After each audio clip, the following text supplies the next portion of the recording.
All right, so I mean, you know, looks like you guys definitely got like the general releases on lock, but in terms of just like samples and I see a Chicago one. Is that an OG? Yes, you got it. So what's the story behind this? Someone brought this shoe on consignment, so we took it. Obviously, it's not in the best shape. This is more a collector's item for somebody that if they wanted the shoe, you know, a rare shoe from 1985. It's not, like I said, it's not in the best condition in the world, but people paid money for it, so we put it in the case. Okay. How much is that one going for? $1,200. $1,200. Then this is a really rare shoe. It's a mesh sample 11. They played with the idea of putting mesh instead of the suede material on the 11 before they re-retro them again. So this shoe right here is pretty hard to find. Some people don't even know that they did that with the Cool Gray. Well, yeah, this is from 2010, pretty sure. Yeah, I'd say it's like 2009, 2010. I actually acquired this shoe and I bought it for my own personal collection, but honestly, yeah, so it's from 2010. It's too small for me. I need a 9.5 or a 10 in 11s. Yeah. So I tried it out. Like I said, I bought it for myself, and then I brought it to the store so someone else could enjoy it. I only keep my shoes that I could wear. Yeah. I'm not one of those people. There's crazy PE collectors out there who collect the craziest PEs of size 14, 15, 16, 18. 20, whatever. That's not me. And there's nothing wrong with what they do. I give them all the credit in the world. Dependable J, PE Vault, Baby Dill, Soul Supreme. All these dudes have the most ridiculous PE collections I've ever seen. I'm not really a PE person because there's not really many athletes that wear size 9 through 10 unless you get, you know, a size 9 sample like the Mellows or one of those shoes. Yeah. But this shoe just really didn't fit me that well, so I figured, you know what, let somebody else be able to enjoy this shoe and have, you know, a rare gem for themselves. So I think we're selling this for like $1,200 or $1,500. Okay. How do you like that one compared to like the one with the suede? Obviously, it's a big difference. Honestly, aesthetically wise, I feel like the suede goes better with the shoe. Just the overall look of the shoe, because it goes from suede into the suede. But, you know, this shoe is obviously older and it's been worn, and I bought it that way. But you see how dirty it is, even trying to clean it. Yeah. So I'm actually happy that they did it with the suede because I feel like the suede stays cleaner. Yeah, than the mesh. But again, it's a beautiful shoe. You can't go into any other store and find this shoe. So for somebody who wants to come in and buy a rare shoe, that's one right there for them. Then we have stuff like, you know, the Revis 112, another Revis sample. You know, these are harder to get shoes. I don't know if you know the 112 comes from the Brooklyn zip code. Yeah. DJ Clark Kent. Who designed all those shoes. So, you know, that's a different type of shoe that maybe you wouldn't find other places. Can we see that Kobe sample? Of course. The lead. I don't think it's a sample though.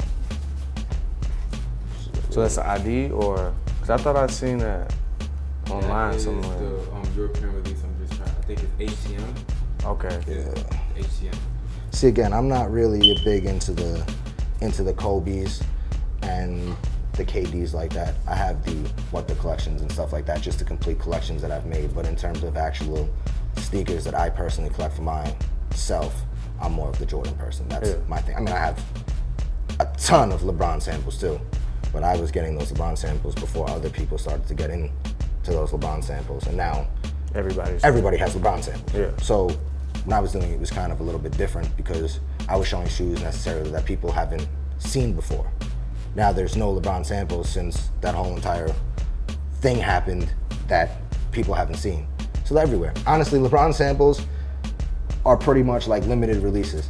They make 50 pairs, 70 pairs, 80 pairs, 100 pairs. But they're acquirable. But they're acquirable, and they're everywhere. There's very few, which there are some that are one of one, a couple that have low numbers. But besides those, I mean, LeBron samples are normal now. Like you see them everywhere. I mean, you go to different people's pages and it almost seems like everybody got them. Yeah, really. You know, in reality, if you look at it, the way Instagram makes it look like with all these people who acquire a shoe, wear it for a picture, and then sell it the next day. Then someone else has it on their page. It almost looks like there's 1,000 pairs of these shoes, when in reality there's maybe like 60, 50, 40, 100. But the way Instagram makes it look like there's way more than there is. Yeah, of course. And then people are reusing the same pictures sometimes. Of course, yeah, too. of course, yeah. Reusing the same pictures, and again, I've kind of switched up my whole thing with Instagram, and people have been like, "You're on a different path of where you were before." Yeah. I enjoyed showing the shoes, but it got to the point where everybody got a camera. Then after everybody got a camera, everyone was like, "Okay, well, I got these cameras. I'm taking dope pictures of these general release shoes. I need to invest in harder to get shoes." Yeah. So everyone started getting those harder to get shoes. Then it was like, okay, I got these DBs, these bins. I'm not getting enough attention. Let me buy samples. Yeah. And then that's when the whole sample market went to a completely another level.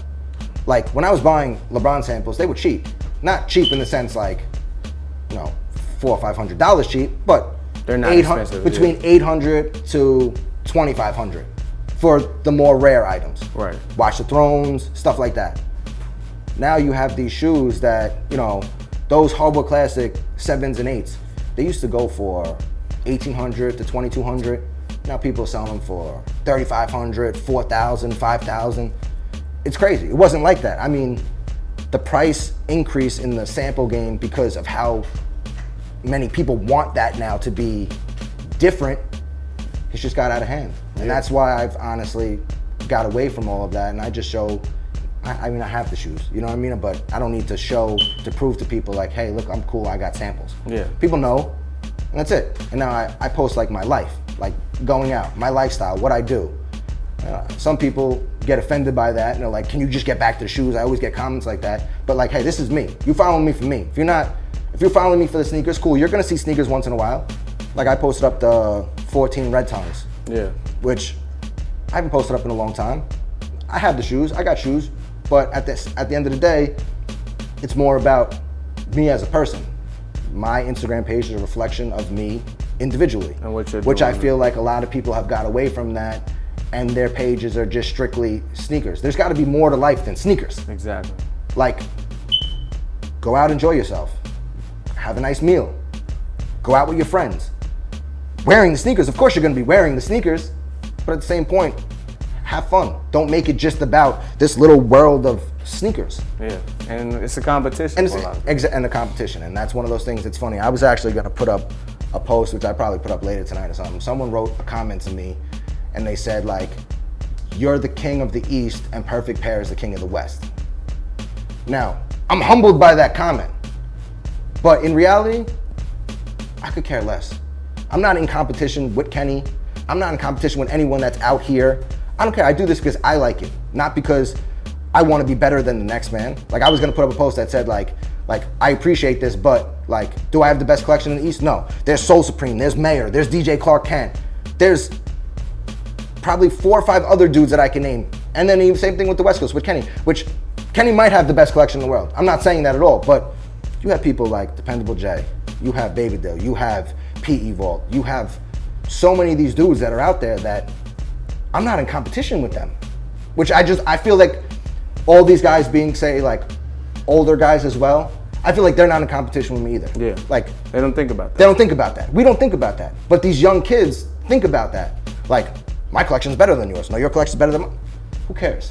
Do this because you really like the shoes. Don't do this because you really feel like you want to be in competition with somebody else.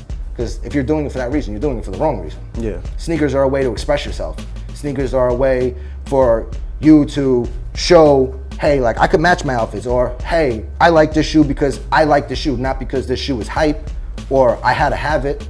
I started buying the samples and stuff, years back because I really liked the different colorways that we got in samples, for instance, like with LeBron's, that you weren't getting in the general releases. Yeah. Because you were getting a lot of team colorways and stuff like that, which really didn't do it for me. But when you got into some of the crazier color stuff and the different stuff, that's where like I was like, hey, like I like this shoe because it's dope. Or like the Watch the Thrones, I like the Watch the Thrones because of the meaning behind the shoe. I thought the Watch the Throne album was a dope album, so I wanted that shoe because I liked that CD. But I feel like people don't do that for now. People see it like more as like, hey, like you said, I'm in competition, or this is a new way for me to make money. So, you know, you go to the camp out lines and you got a mother, a father, a kid, a grandma, a grandpa, all standing there so they could get these shoes, just so they could resell. Yeah. Which, again, there's nothing wrong. I don't knock anybody's hustle. If that's your hustle, I'm cool with it. I'm just saying that you got to understand that it's not really about the sneakers anymore. Yeah, it hurts It's more about the money. Definitely hurts the game.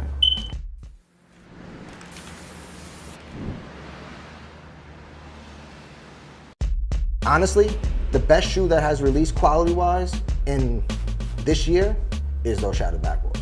Really? Those Shadow Backboards, the leather on them is really They good. kind of come close to the Chicago's too, though. The ones, not Chicago's, exactly. yeah, but see, like, it's weird because I've seen pairs of Chicago's that look better than other pairs. Like all the crazy wild shit, I don't like it. I don't like it. Don't like it at all. I like my favorite foams are the original ones, the old royal blue versus the pennies. Those are my favorite ones out of all of them.